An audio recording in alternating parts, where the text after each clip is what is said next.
श्री शिवाय नमस्तुभ्यम। हर हर महादेव। हम सबको पता है कि आज मोक्षदा एकादशी का बहुत ही प्यारा सा दिन है। हर एकादशी का अपने आप में बहुत ही महत्वपूर्ण स्थान होता है। हर एकादशी बहुत ही महत्वपूर्ण होती है, लेकिन मोक्षदा एकादशी अपने आप में इसलिए विशेष है क्योंकि आज तक के हमारे सारे पाप मात्र एक एकादशी के दिन उपाय करने से, दीपक जलाने से, व्रत करने से, कुछ भी अगर आप करते हैं तो आपके सारे पाप नष्ट हो जाते हैं। तो आज की रात में आपको सोने से पहले एक हल्दी का दीपक चुपचाप अपने घर में जलाना है। कहीं भी आपको इसके लिए बाहर जाने की जरूरत नहीं है।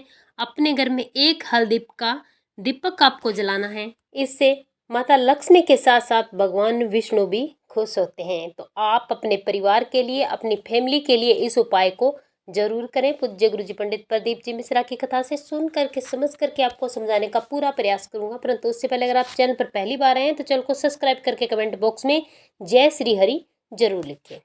इस उपाय के लिए आपको लेनी है थोड़ी सी हल्दी, मात्र एक चुटकी हल्दी लेनी है। यहाँ पर आपको खड़ी हल्दी नहीं लेनी है, पीसी हुई हल्दी आपको लेनी है। और इसी के साथ आपको लेना है एक दीपक। दीपक नया हो या फिर पुराना हो, कोई सा भी दीपक हो, परंतु मिट्टी का दीपक होना चाहिए। इस दीपक में आपको लगानी है गोल बाती और इसमें डालना है सिर्फ और सिर्फ गाय माता का घी।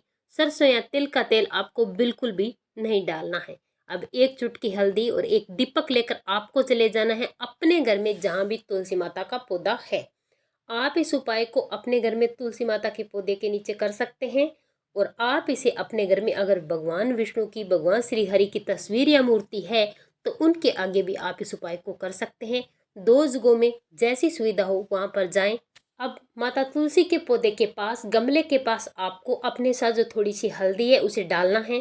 थोड़ा सा गंगा जल इस हल्दी पर डालना है और हाथ से आपको इसे थोड़ा सा लीप देना है। लीपने के बाद इस दीपक को आपको इस हल्दी पर रखना है। रखने के बाद इस दीपक को प्रज्वलित करना है भगवान श्री हरि का स्मरण करते हुए।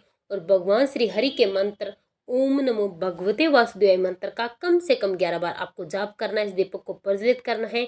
इसके बाद एक कमल गट्टा धन की प्राप्ति के लिए, लक्ष्मी की प्राप्ति के लिए, व्यापार या कारोबार के लिए आपको ओम महालक्ष्मी मंत्र का 11 बार जाप करते हुए एक कमल गट्टा इसी जलते हुए दीपक में डाल देना है।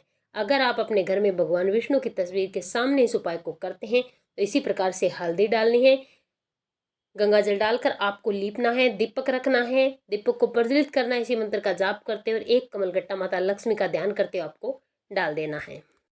अगर आप एकादशी के दिन जलते हुए दीपक में एक कमल गट्टा डाल देते हैं तो इससे आपके घर में कभी भी धन की कमी नहीं होती। माता लक्ष्मी प्रसन्न होती है और आपको धन धान्य का वरदान देती है, आपके घर में स्थायी रूप से निवास करती है। ये उपाय आपको जरूर करना चाहिए। दीपक आपके और आपके घर के समस्त पापों को नष्ट करेगा। एक कमल गट्टा आपको धनवान बनाएगा। ये था पहला उपाय। चलिए बात करते हैं आज के पूज्य गुरु जी द्वारा बताए गए दूसरे उपाय की। इस उपाय के लिए आपको लेना है एक सफेद फूल और साथ ही साथ आपको लेना है एक लोटा शुद्ध जल। और इसमें आपको डालना है, अगर एकादशी का दिन आज है तो आपको 31 मूंग के दाने इस कलश में डाल देने हैं। ध्यान रखना दाने कहीं से भी खंडित नहीं होने चाहिए। परंतु एक बात का विशेष ध्यान रखना, जो फूल आपने लिया है उसे आपको इस लोटे में नहीं डालना है। अगर आप ऐसा करते हैं तो इस एक कलश के जल का जो आप उपाय कर रहे हैं, जो फल है, वो सारा का सारा समाप्त हो जाता है। इसीलिए फूल आपको अलग से लेना है। एक लोटे जल में 31 मूंग के दाने डालने हैं।